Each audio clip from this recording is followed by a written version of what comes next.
سوال کرتے ہیں کہ بالکل ایک کلیئر، چونکہ ایک مسئلہ آگے ہے اس کو چاہتے ہیں کلیئر کرا دیں. خواتین کا چونکہ طالبان کے دور میں بھی یہ بڑا مسئلہ ہوا تھا کہ خواتین کا اگر وہ طالبان نے یہ سمجھا کہ برقع پہنانا لازمی ہے تو گورنمنٹ، اسلامی گورنمنٹ، آج کی اسلامی ریاست امپوز کرائے گی. ڈاکٹر صاحب تو کہتے ہیں کرائے گی.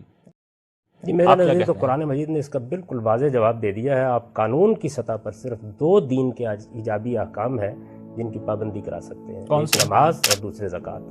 باقی تمام معاملات میں قرآن مجید یہ کہتا ہے کہ فخلوا سبیلہم.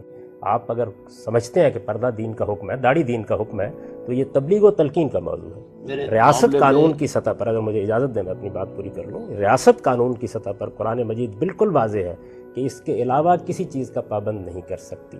باقی تمام امور میں تبلیغ و تلقین کا طریقہ ہوگا، جتنے بھی امور ہیں. اسی وجہ سے قرآن مجید نے ان دونوں ایجابی احکام کو صراحت کے ساتھ بیان کر دیا ہے اور پھر یہ حکم دیا ہے کہ فخلوا سبیلہم. اور میں یہ آپ سے عرض کرتا ہوں کہ یہ اللہ کا بڑا احسان ہے ہمارے اوپر کہ اس نے یہ حدود معین کر دیے ہیں، ورنہ تو حکومت ہر طرح کی تعبیرات کو سوسائٹی کے ایک ایک فرد پر نافذ کرنا شروع کر دے گی. کچھ چیزیں وہ ہیں جو مجھے اللہ کے حکم کے تحت اپنانی ہیں، کچھ چیزیں وہ ہیں جن کو آپ مجھے تبلیغ تلقین کے ذریعے سے ترغیب دے سکتے ہیں، اور کچھ چیزیں وہ ہیں کہ جو قانون کی طاقت سے نافذ کی جا سکتی ہیں. تو قانون کی طاقت سے ایک تو جرائم کو روکا جاتا ہے، وہ معروف منکر کی بحث ہے، وہ اگر آپ اٹھائیں گے تو میں عرض کر دوں گا.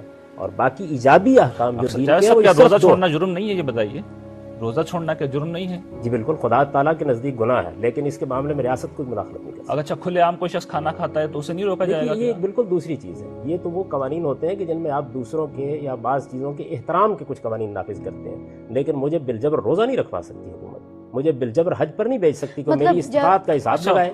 فحاشی کا کوئی ارتکاب کرتا ہے، مرد و زن ساتھ گھومتے ہیں، ہم انہیں نہیں روکیں گے، یہ کیسے ممکن ہے؟ دیکھیے بات یہ ہے کہ اب یہ معروف منکر کی اگر آپ بحث چھیڑتے ہیں تو میں آپ سے یہ عرض کروں گا کہ معروف منکر کیا چیز ہے. معروف اور منکر یہ ہے کہ وہ چیزیں جو مسلمہ طور پر اچھائی سمجھی جاتی ہیں ان کی تلقین کی جائے گی، وہ چیزیں جو مسلمہ طور پر برائی سمجھی جاتی ہیں ان سے روکا جائے گا.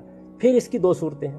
بعض چیزیں تبلیغ و تلقینی کا موضوع بن سکتی ہیں، اور بعض چیزیں ایسی ہیں جو قابل دست اندازی پولیس ہو سکتی ہیں. اب بھی آپ کی پولیس کو بہت سے معاملات میں کارروائی کرنے کا اختیار ہے.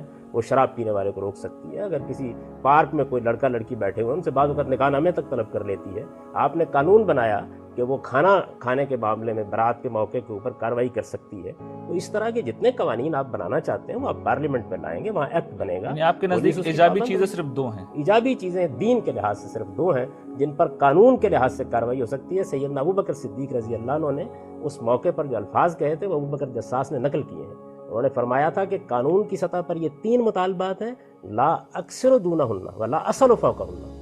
میں ان سے ایک زائد مطالبہ نہیں کروں گا، ان میں کبھی کمی نہیں کروں گا. اس میں